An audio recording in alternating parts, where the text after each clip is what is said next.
Hello বন্ধুরা, good morning. কেমন আছো তোমরা? আশা করছি ভালো আছো। আর এন্টারটেনমেন্ট অ্যান্ড কুকিং চ্যানেলে তোমাদেরকে আবারও জানাই অনেক অনেক স্বাগত নতুন একটা রেসিপির সাথে। তো অবশ্যই আজকের রেসিপিটা ভীষণ ইন্টারেস্টিং হতে চলেছে। তো আশা করছি ভালো লাগবে। আর পুরো ভিডিওটা স্কিপ না করে পুরোটা দেখে নিও প্লিজ। তো চলো, আজকে আমি সকাল থেকেই আমার ব্লগটা স্টার্ট করেছি। তো এই যে দেখো, সকালের আমার সোজা রান্নাঘর থেকেই আমি আমার ব্লগটা স্টার্ট করছি। তো আজকের আমার রেসিপিতে যে মেনুগুলো আছে সেগুলি হলো, এই যে দেখতেই পাচ্ছ, ভেজ ডাল আছে, মাস মানে মুগ মসুর ডাল দিয়ে ভেজ ডাল, আর বিভিন্ন রকমের সবজি দিয়ে আমি যেরকম করে থাকি। আর আছে তোমার এই যে এই বেগুনটা ভাজা হবে, বেগুন ভাজা, এই যে সিদ্ধ করা হয়ে গেছে ভেজ ডাল আর বেগুন ভাজা। আর এই যে দেখো, এদিকে ভাত আমার হচ্ছে অলরেডি।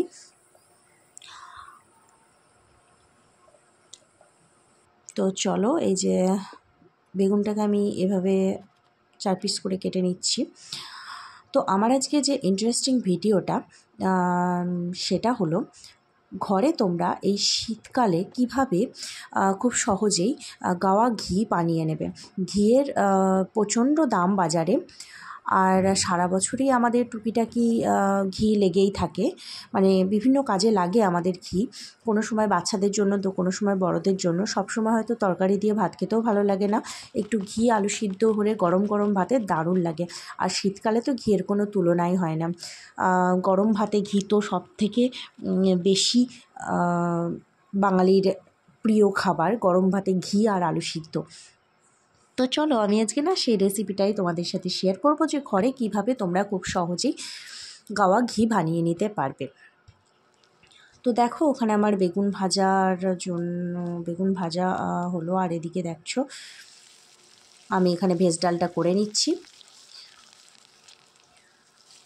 যেভাবে আমি নর্মালি সাধারণত করি, আমি সেভাবেই করে নিচ্ছি। তো ঘি তোমরা আশা করছি সবাই পছন্দ করো। আর আজকে আমি না রান্নায় হিউজ কোনো রেসিপি তেমন কিছু রাখিনি, তো খুব অল্প স্বল্পের মধ্যেই আমি রান্নাটা সেরে দেওয়ার চেষ্টা করছি। কারণ কি, আমার অনেকটা সর জমে গেছে, আর আমি আজকে কী বানাবো সেই রেসিপিটা তোমাদের সাথে শেয়ার করব। তাই আমি হালকা ফুলকা রান্নার মধ্য দিয়েই আমি আমার লাঞ্চটা আজকে সারবো। তো এখানে আমার ভেজ ডাল হচ্ছে,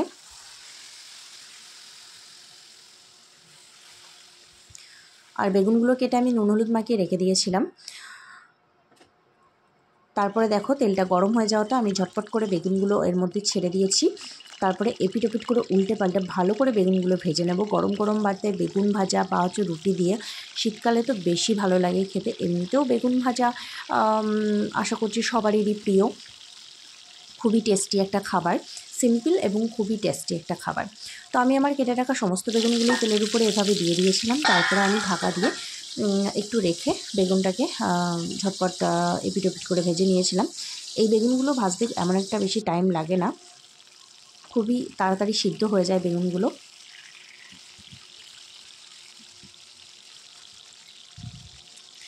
তো তোমরা যারা ঘরে গাওয়া ঘি বানাতে চাও, ইচ্ছে হয়তো হয়েছে কিংবা এখনও পারোনি তোমরা বানাতে, তারা আমার ভিডিওটি অবশ্যই দেখবে। আর যারা দেখছো তারা প্লিজ একটা লাইক এবং সাবস্ক্রাইব করে নিও, যাতে নতুন নতুন এরকম ইন্টারেস্টিং রেসিপি পেতে নোটিফিকেশানগুলো তোমাদের কাছে সবার আগে পৌঁছে যায় যখনই আমি ছেড়ে দেবো ভিডিওগুলি, যখন আমি ছাড়বো তখনই।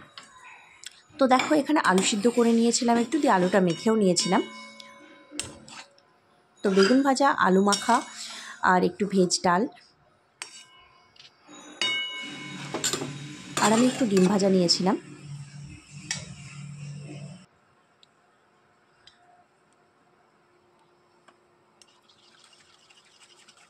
তো এই যে আমি আগের দিনে যে মাছগুলো নিয়ে আসা হয়েছিল, সেখান থেকে খান মাছ আমি দুটো আমার হাজব্যান্ড এবং আমার মেয়ের জন্য ভেজে দিয়েছিলাম।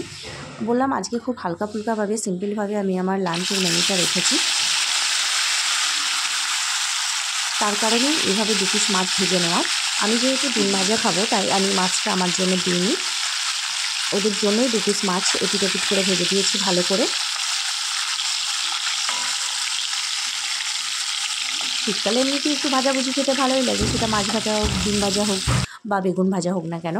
তো প্রতিদিন রান্না পাঁচ তরকারি মিলিয়ে মিশিয়ে রান্না করতেও ভালো লাগে না। আর ইদানিং শীতটা প্রচণ্ড পড়াতে রান্নাঘরে না মানে যেতে তো ভালো লাগছে, দাঁড়িয়ে রান্না করতেও অসুবিধা নেই, কিন্তু এই যে সবজি টবজি কাটা, বারবার জল টল ঘাটা, এগুলো একটু কষ্টকরই হয়েছে।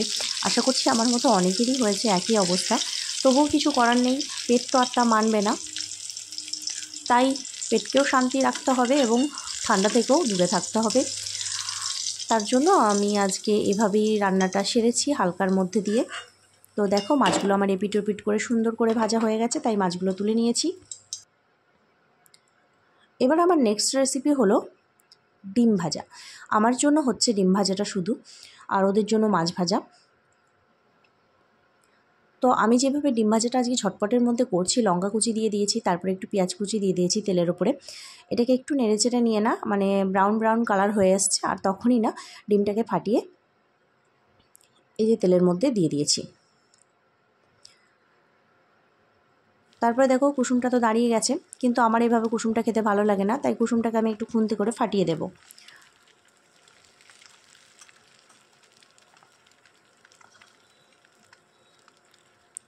কুসুমের মধ্যে যেটা ছিল সেটা পুরোটা চাড়িয়ে দিয়েছি, দিয়ে পিটোপিট করে সুন্দর করে ভেজে নিয়েছি। তোমরা কারা আমার মতো ডিম ভাজা খেতে ভালোবাসো আমাকে কমেন্টে জানিও।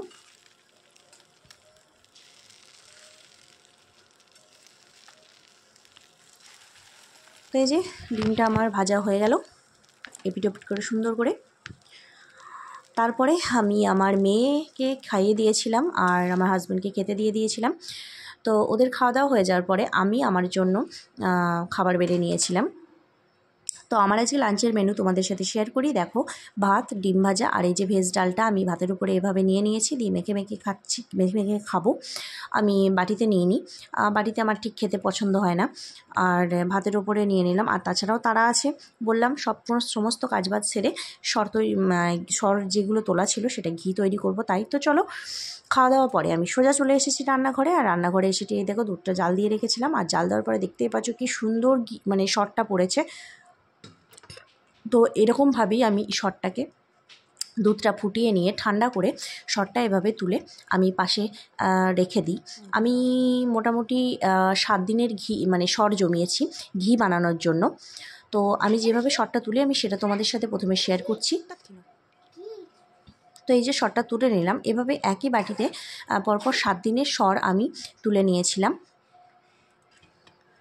তুলে মোটামুটি ওটাকে মানে 7 দিনের মধ্যে একটু পচে গেছিলো। আর সামান্য একটু মানে গন্ধ গন্ধ না হলে সরটা না ঘিটা ঠিক হয় না। তাই কেউ আজকে সর তুলে কালকেই ঘি বানানোর চেষ্টা করো না, কারণ সেটা হবে না। তো এই যে দেখো 7 দিনের ঘিটা আমি এভাবে থালার মধ্যে একটা নিয়ে নিয়েছি, তারপর এটাকে ভালো করে চটকে চটকে মেখে নিচ্ছি। যত ভালো করে চটকাবে না এটার মানে মাখনটা ঠিক তত সুন্দর করে তাড়াতাড়ি উঠে আসবে, আর ঘিটাও দারুণ সুন্দর হবে। তো এই যে দেখো আমি বিভিন্নভাবে ঘিটাকে ভালো করে চটকে নিচ্ছি। একটু সময় সাপেক্ষ এটা, মানে একটু টাইম ধরে এটাকে করবে, তাহলে দেখবে খুব সুন্দর ঘিটা উঠে আসবে। তো আমি বিভিন্নভাবে এটাকে চটকে নিচ্ছি, আর সেটাই তোমাদের সাথে একটু আধটু শেয়ার করছি।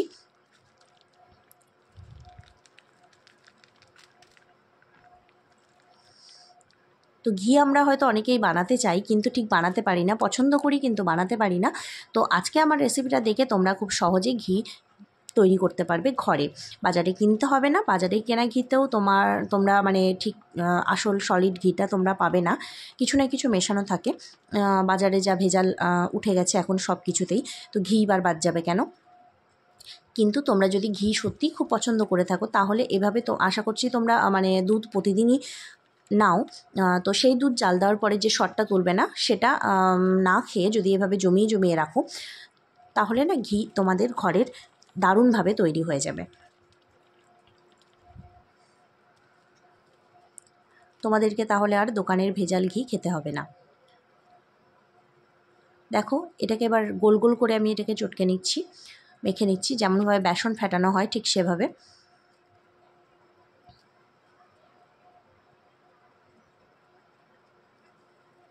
খুব ভালো করে ফেটাতে হবে এটাকে।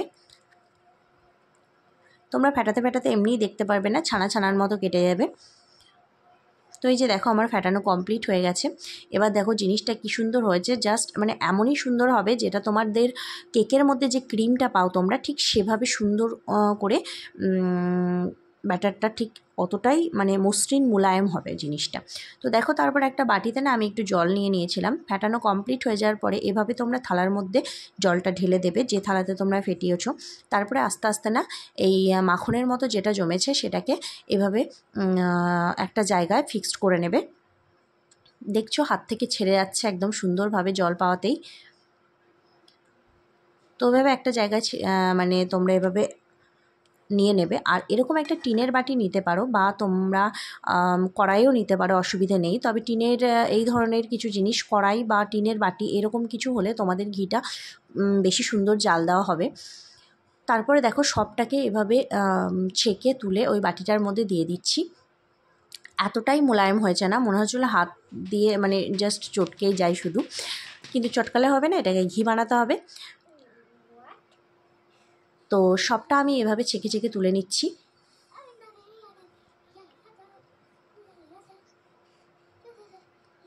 তো এই যে থালায় একটু একটু লেগে আছে দেখছো, সেটাকেও ভালো করে ছেঁকে এভাবে এটার সাথে রেখে দেব।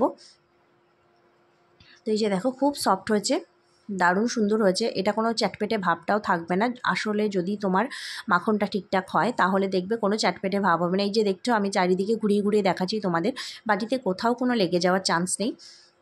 তো আমি তারপরে না এটাকে একটুখানি রেখে দিয়েছিলাম 2 মিনিট মতো, জাস্ট যাতে এতে কোনো মানে জল থেকে গেলেও না সেটা একটা জায়গায় সেটা বেরিয়ে আসবে। এই যে দেখছো একটুখানি জল বেরিয়ে আসছে, জাস্ট সামান্য 1 চামচ মতো হবে আমার হাতে যে চামচটা দেখছো ওটার। তো সেটাকে এবার জলটাকে আমি ফেলে দেব।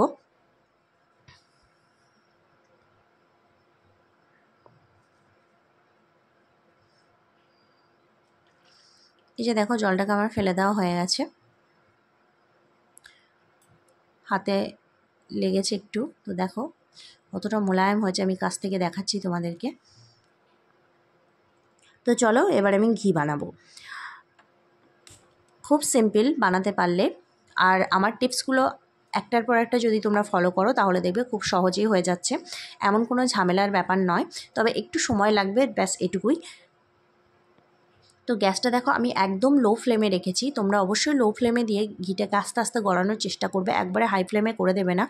আর প্রথম থেকে শেষ পর্যন্ত তোমরা পুরোটাকেই লো ফ্লেমে রেখেই ঘিটা বানাবে, হাই ফ্লেমে করবে না, তাহলে ঘিটা তাড়াতাড়ি পুড়ে যাবে। তো এই যে দেখো আস্তে আস্তে খুব সুন্দরভাবে ঘিটা গলছে। খুব সহজেই ঘরে এভাবেই গাওয়া ঘি তোমরা বানিয়ে নিতে পারো কোনো ঝামেলা ছাড়াই। যারা দুধ কেনো তারা এভাবে দুধ রেখে জাল দিয়ে রাখার পরে যে শটটা উঠবে সেই শটটাকে তোমরা 5 দিন 7 দিন বা বড় জোর 8 দিন 9 দিন এভাবেও রাখতে পারো, কোনো অসুবিধে নেই, যেহেতু এখন ঠান্ডাকাল। আর ঘি সাধারণত ঠান্ডাকালেই বেশি ভালো ওঠে। এই যে দেখো ঘিটা আমার মানে মাখনটা গলতে শুরু করেছে আমার। তো ঘি আমরা মানে বিভিন্নভাবে ব্যবহার করি, হয়তো বাচ্চাদেরকে সুজিতে দিলাম বা গরম গরম ভাতে ঘি আমরা খেতে পছন্দ করি। আর শীতকালে খিচুড়িটা আমরা বেশি করে খাই, প্রায়ই খাই খিচুড়ি, সেহেতু খিচুড়িতে আমাদের ঘি ভীষণ দরকার পড়ে।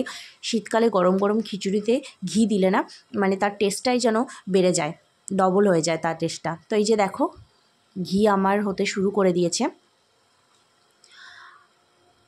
আর রাতে রুটি যারা খেতে পছন্দ করো তারাও আশা করছি রুটি গরম গরম রুটির মধ্যে একটু ঘি দিয়ে না রোল করে ওটাকে খেয়ে দেখবে, জাস্ট দারুণ টেস্টি লাগে খেতে। আশা করছি ছোটোবেলাতে অনেকেই খেয়েছো, আমিও খেয়েছি ছোটোবেলাতে। মানে মা এরকম ঘরে মা দিদিমা এরা সব ঘরে না ঘি বানাতো। তো বানানোর পরে কি করতো, সেটা রাতে যখন রুটি হতো গরম গরম রুটির সাথে না ঘিটা কে ওভাবে পুরো রুটিটার মধ্যে চাড়িয়ে দিয়ে একটু হালকা করে চিনি ছিটিয়ে দিয়ে না রোল করে দিত। তো ওটাই দারুণ টেস্টি লাগতো খেতে। আমাদের ছোটোবেলায় এভাবে রোল টোল এখন যেগুলো উঠেছে না এগুলোর অত চলতি ছিল না। তো এই যে দেখো এটা ফুলে উঠেছিল, তার জন্য আমি গ্যাসটা অফ করে দিলাম। তোমরা যেন এভাবে ফুলে উঠলে অফ করে দেবে, না হলে পুরোটা উপচে পড়ে যাবে। তো কিছুক্ষণ ওয়েট করে ফেনাটা একটু কেটে যাবে, তারপরে আমি আবার গ্যাসটাকে জ্বেলে দেবো।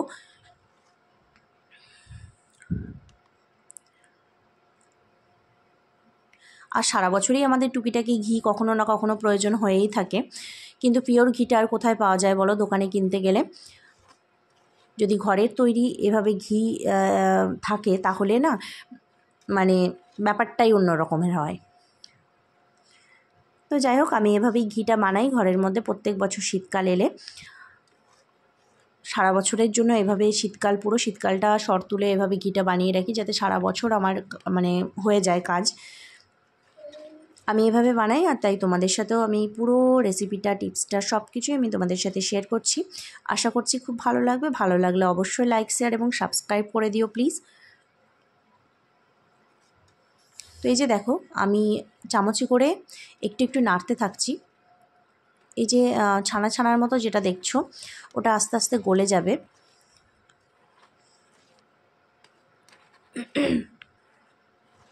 প্রচণ্ড ঠান্ডা পড়েছে আমাদের এদিকে, আশা করছি সব দিকেই প্রচণ্ড ঠান্ডা পড়েছে। আর খবরে শুনছিলাম বৃষ্টি টিষ্টি হবে, তাহলে হয়তো আরও ঠান্ডা পড়বে। তো প্রচণ্ড যখন ঠান্ডা, তখন না কিছুই কাটাকুটি সবজি বানাতে, রান্না করতে কোনো কিছু ইচ্ছে হয় না, শুধু মনে হয় লেপতলার ঢুকে বসে থাকি। তো সেই সময় একটু গরম গরম শুধু ঘি, আলু সিদ্ধ, ডিম ভাজা বা মাছ ভাজা বা বেগুন ভাজা, এই ধরনের টুকিটাকে একটু রেসিপি গরম গরম ভাতে ঘিয়ের সাথে না জাস্ট দারুণ লাগে। হালকা ফুলকার মধ্যে আমাদের লাঞ্চ বলো বা রাতের ডিনার বলো, দুটোই কমপ্লিট হয়ে যায়। তো এই যে দেখো, আমার ঘিটা হতে শুরু করে দিয়েছে। ছানা ছানার মতো যেটা দেখছো, এটা পুড়ে ঘি বেরিয়ে আসবে এটা থেকে।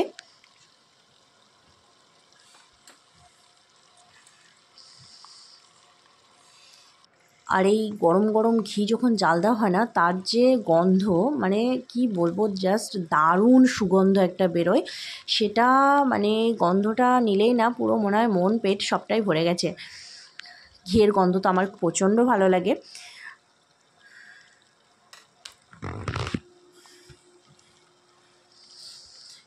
তো এই যে ঘিটা দেখছো কি সুন্দর ফুটছে, কিন্তু আমি পুরোটাই একদম লো ফ্লেমে রেখে আমি ঘিটাকে এভাবে করছি। একদমই হাই ফ্লেমে দেবে না।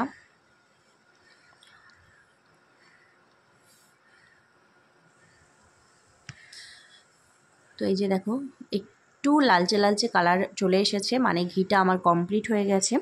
এখানে আমি গ্যাসটা অফ করে দিয়েছিলাম, তারপরেও দেখছি হালকা বিটবিট করে ফুটে এই ফেনাগুলো উঠছে। যখন ফেনাটা পুরো কাটা বন্ধ হয়ে যাবে, তখনই বোঝা যাবে যে তোমাদের ঘি কমপ্লিট হয়ে গেছে। তো এই যে দেখো, আমি কিছুক্ষণ মানে ঘিটা কমপ্লিট হয়ে যাওয়ার পরে না, আমি এটাকে মোটামুটি আধ ঘন্টা রেখে দিয়েছিলাম ঠান্ডা করার জন্য।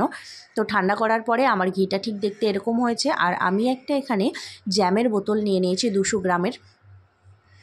তো এইটাকে আমি একটু ধুয়ে পরিষ্কার করে রেখে দিয়েছিলাম একদম শুকনো করে। তারপরে আমি দেখো, এই ঘিটা ঠান্ডা হয়ে যাওয়াতে আমি আস্তে করে এই বোতলটাতে ঘিটা ঢেলে নেব।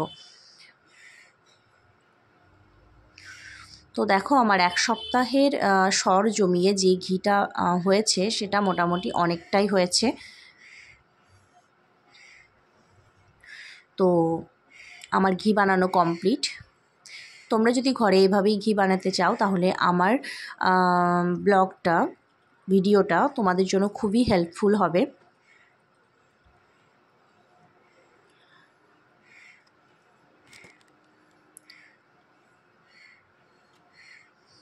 তো এই যে ঘিটা আমি পুরোটা ঢেলে নিয়েছি। তারপরে যে খোয়া খোয়ার মতো ছিল, সেগুলোকে আমি চিপে চিপে চামচে করে পুরো ঘিটা বার করে নিচ্ছি।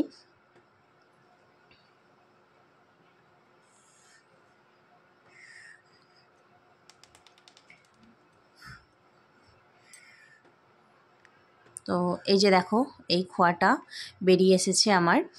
তো এটা আমি ফেলবো না, এটা না ভাতের সাথে, গরম গরম ভাতের সাথে খেতে খুব ভালো লাগে। তো তোমরা কারা এটাকেও খেতে পছন্দ করো জানিও, আর না খেতে চাইলেও অসুবিধে কিছু নেই ফেলে দিলে। তো এই যে দেখো, ঘি আমার এতটা জমেছে, 200 গ্রাম একটা বোতলের মধ্যে 7 দিনের সর জমিয়ে রেখে যে ঘিটা হয়েছে, সেটা এতটা পরিমাণে হয়েছে। তো চলো, রেডি হয়ে গেল আমার ঘরের তৈরি গাওয়া ঘি।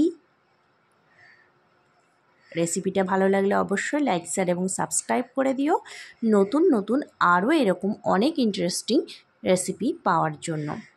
তো আজকের মতো টাটা, ফিরে আসবো নতুন আবার একটি ভিডিও নিয়ে।